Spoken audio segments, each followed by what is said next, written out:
Hello my loves, I'm Ellie Frost. Thank you so much for being on my channel. We're talking about a multi-dimensional approach to rapidly heal from narcissistic abuse cycles, trauma, the energetic, physical, emotional and spiritual attack that gives us how to deal with it, what to do about it, and how to then become an energetic match to our abundance in all areas of our life, in love. Love's the first place to start. When we've got love, when we're in our sovereignty, in our true selves, connected to our values and integrity, knowing that that is who we are and where we, where we stand, we're rich, because from there we can create everything in alignment with our truth, rather than doing things that aren't right for our values, aren't right for our true purpose, aren't right as a true expression of who we are, right? Because anything out of alignment with our values, right, and our true core intentions, our soul intentions, never going to be right. So what I teach in Sovereign,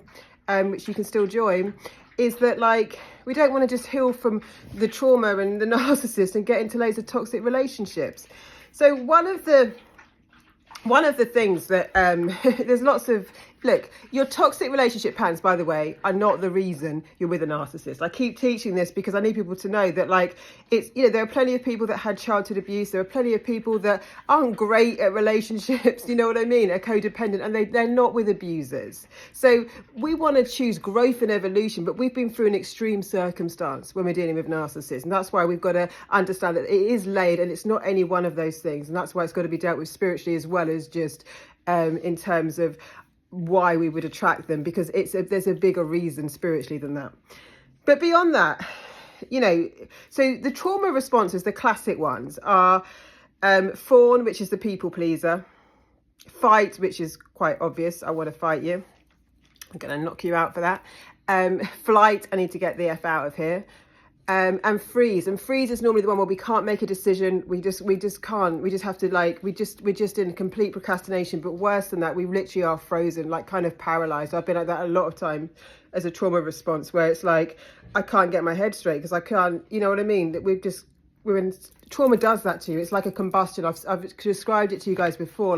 If you had your computer open and you had loads of windows open and the computer can't take anymore, it combusts. That's what trauma does, which is why we've got to come into our bodies so we can start, one, being present in the moment and conscious of how we're actually feeling, because we do numb out in trauma, one, as a survival mechanism, and two, because it's what the body does when it combusts. And then we can start feeling how we feel in this present moment, not just as much as we can. It's not forcing that. It's like baby steps, right?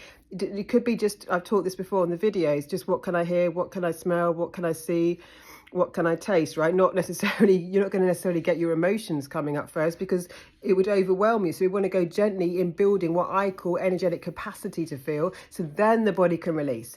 Releasing emotions needs to be done in the body like we go to the bathroom every day. But none of us have been taught that. And even in healthy situations, a lot of us have been taught to suppress emotions anyway, especially for guys, actually, but women as well.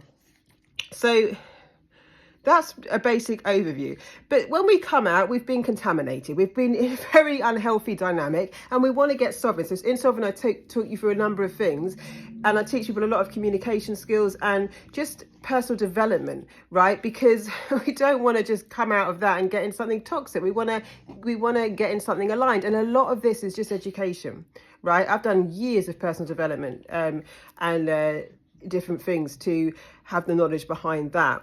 But what is so interesting, I've noticed, and I noticed it today, so it has inspired me to share this bit, is when we've been used to abusers or highly toxic situations, we spend a lot of our time obviously trying to, under the spell of a narcissist, definitely, but also all of our energy goes on the toxic person in our life, right? Very little goes on the good people in our life. We don't really,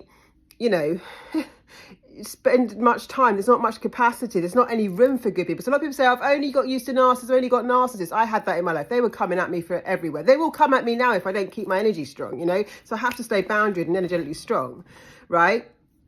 But I've got I'm healed enough now. Now they see that as a challenge, like I said in the video yesterday, where they'll try and do something more disruptive. If they can't trigger you one way, they might try another way. But again, it's about our energy field.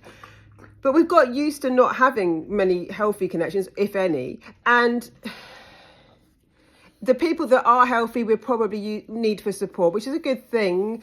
I would say, again, personal development, personal growth is about I'm responsible for me. I'm responsible for my feelings, my body, my emotions. And we pick up toxic habits because we're in such trauma, which can be like to dump all our shit on our friends, right? If you've got friends. I mean, I didn't have friends at one point, but like if you have got, my dog's licking me. They still love me. Did I dump shit on you, Mouse? I call Milo Mouse as a nickname, and Archie Boo sometimes as a nickname. But but I have done this when I've been really traumatized. I've just needed someone to talk to, and it is a dump, and it's it's all energy, and that's a lot for someone to receive. So we've got to be mindful of finding appropriate places. Like here, you can chat in the chat with each other, where we can speak and share, where it's actually consensual, because it's not very consensual just to dump on someone. People used to say to me all the time, because I'm such an empath, it used to drain me. I never used to be able to get out of the conversation because my people pleasing is a form of toxic manipulation that makes you an energetic match for other manipulators. People pleasing is done with the good intention of I want you to like me, but it's still manipulating because I'm not being true to me. I'm not being true to who I am and what I want to need. So I'm still putting on a false self really to try and manipulate you to like me. It's got good intentions, and most of us learn people pleasing as a child, because as a child we have to get our parents to love us because they are our survival. So this is all very, very programmed and very innate in us, right? Because we need our parents to feed, house us, and keep us safe. So we learn to people please for our survival, but we do that with our abusers because they keep us in survival mode, and then we start putting it with other people. But we used to all our attention going on the narcissist. It's an obsession. That's what the disease does to us, in terms of our mind. And then the people that we have got, if we have got anyone else, we kind of are likely to dump because we're just desperate. We're in a traumatized state, right? We might not have enough healthy places. I do not recommend you sharing things where people could manipulate you, because I found that, find safe places where you can share stuff. Otherwise, if you meet a manipulative person, they'll use it against you. And when you're traumatized, it's you just don't need anyone else in the world to let you down, right? So there's got to be safe places, but it's got to be consensual. You haven't got the right, no matter how hard your life is, I've been there, just to dump it on someone else. That's not consensual, right? You haven't got the right to think that just because, I know this sounds hard because I was at a place where I was desperate. I wanted someone to help me and I didn't have anyone, but I still don't have the right to enter anything unconsensual with someone, right? So we've got to figure out this thing of consent. And then we have to, even this is the hardest thing in the world, take complete responsibility for ourselves, our actions and our behaviors. How am I going to heal this? It's on me. There's no one else, right? So we don't have a lot of people where we have healthy relationships. We're probably not in a great state to have them, but there might be some areas though. For a lot of you, there might be some areas where you do have a nice friend, where you can give and take, because we love to give, you see. That's what I keep saying, in our hearts, we want to. I used to buy my friends where I used to live flowers at every weekend and stuff. We love to give. It's our nature. But a lot of times we're highly stressed, we're going to dump on people that aren't in that consent. A friendship isn't a dumping ground, right? So there's got to be intentionality between our friendships, but we haven't really made consensual relationships in a lot of our places. And I believe a healthy relationship is where I get to be myself, and we get to support each other. But I teach you this in Sovereign, so I'm not going to go too far because it is detailed. I don't want it to get taken out of context. It needs training. But a lot of the time we're putting expectations on people they haven't agreed to, and then we're actually not sure if we're pushing people away or connecting. What we want is connection, and what we want is consent. So it doesn't mean we're not here to support them, but we make up in our heads what the relationship should be, and then they've got their own idea of it. And at the same time, we don't tend to value and actually focus and put energy on the people who would be healthy for us, because we're too obsessed with the narcissist, and then when we're too stressed to actually form something healthy, and we haven't got the tools. So I'm very good at teaching people those tools, and that is part of the work I'm doing in that program. But so just want you to be mindful of that, right? People pleasing is toxic manipulation. So first job on that is stop. Stop. If I can't be authentic, if I'm doing this out of, I'll teach this again in the Sovereign, but if I'm doing it out of a manipulation, a people pleaser, which I know isn't true to me, I need to stop. There's a whole module on something else on that, which I go into, which is useful. You should think about coming in if you can, because it doesn't just teach you how to heal trauma. That's part of it. It teaches you a lot of things on manifestation and actually healthy communications, right? What healthy looks like. Secondly, we don't want to just dump in inappropriate places, and we want to be mindful of that. And it's hard because we desperately want someone to talk to, but again, they can't heal you. So you've got to find somewhere like this where you can plug into, where you can actually get transformation, because just talking and talking and talking and dumping and dumping and dumping and crisis and crisis and crisis doesn't solve it. Might feel a relief for a minute, but it doesn't solve it. And they're going to give you advice that isn't trained. That's the other thing. With the best intentions in the world, if they don't know what they're doing, they're not going to give you the best advice. Again, so that's interesting. So the other thing is, we tend to not focus on the relationships that are healthy. We're probably not in a fit state. And then we're isolated because we don't think anyone understands us, and they don't often. But what I have noticed, which, so I don't people please anymore, but I am kind. So there's someone that, does some work for me here, and I'm kind. I tip them the best. I smile. I'm really friendly. And what people tend to, I notice, seem to think about that is that I'm the one they can push the boundaries on. I'm not a people pleaser anymore, and they're very surprised because I will not take any shit anymore in my life. I'm very boundaried. But what we assume is, so this is a toxic cycle where, they wouldn't dare push the boundaries of someone who was more abrupt with them. But because I'm so friendly and bubbly and nice and I'm giving them more, right, they think I'm the one that they can get away stuff with. And when I don't allow that. But what is interesting about the human psyche is, instead of valuing the people who are doing the most for us, who are the most loving, who are the most kind, we're the ones that also sometimes try and push their boundaries. And that's got to change. Because it's quite interesting to me that I'm the one that, that because they think I'm their friend, because I'm the friendly one, and I pay them all the tips and stuff, that I'm the one that's going to be the most relaxed. And that's not it at all. And isn't it interesting that the attitude is, well, I'll be able to get away with more with that person because they're nicer, rather than that's the person I need to honour and really take care of. And this is part of toxicity, right? The people that are your gems, are your diamonds. Honour them, respect them. We should be looking at what's shitty about these toxic relationships, and the pieces that are really good about other ones, really honouring them, not using them as our dumping ground, right? Respecting them, understanding that this is where we've got a glimmer of magic. These are the ones that are the most precious. I had a client the other day, well, quite a while ago, and she was saying to me, because I was helping her tidy up a few things in her life, literally, and her business. But, one of the things was, some people were things weren't being done on time for them and stuff. And she's like, yeah, but we're friends. I'm like, if they're your friends, they should be the most honoured. If they're your friends, they come first.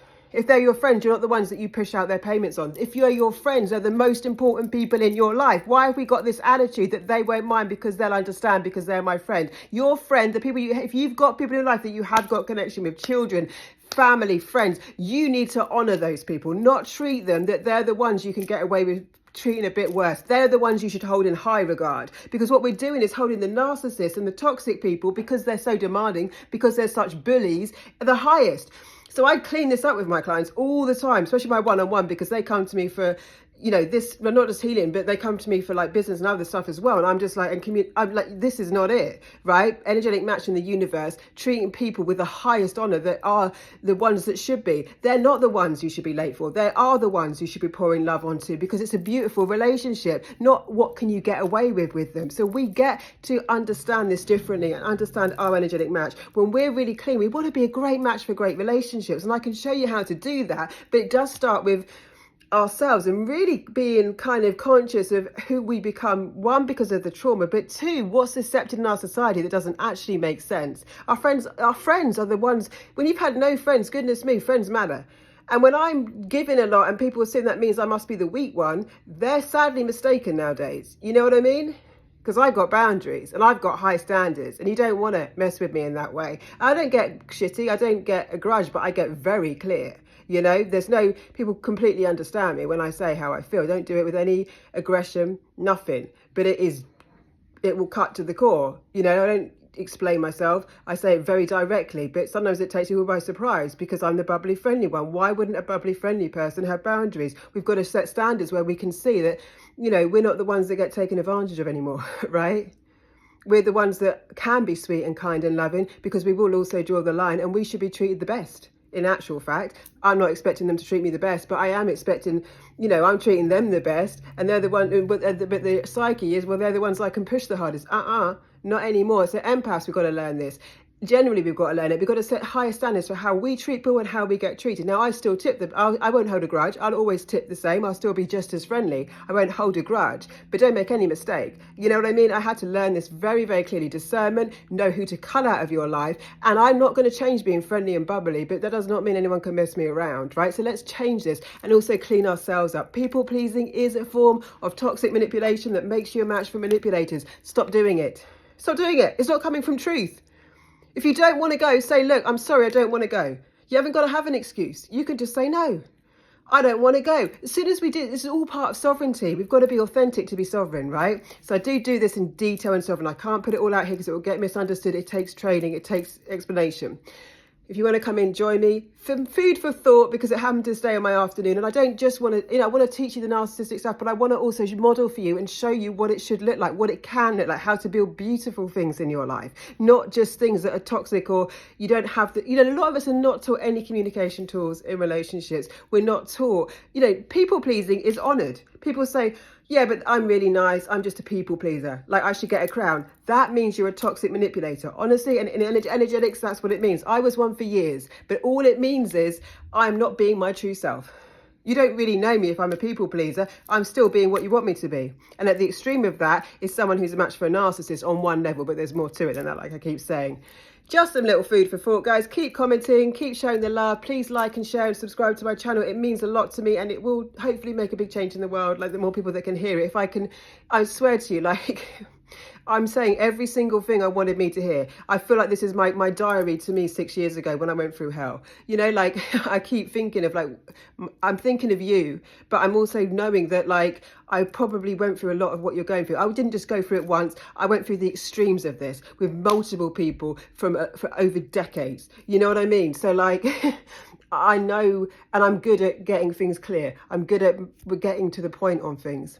So, and making it clear for you. So keep commenting. It does inspire me to what to share. This one I was just thinking about today, because we are going to have, as again, not just, we're going to deal with all of it, the healing, the spiritual stuff, but also what healthy looks like, what's good, and that too. You know what I mean? Because that's our goal. Our goal is for a beautiful life. Lots of love, guys. I'll speak to you soon.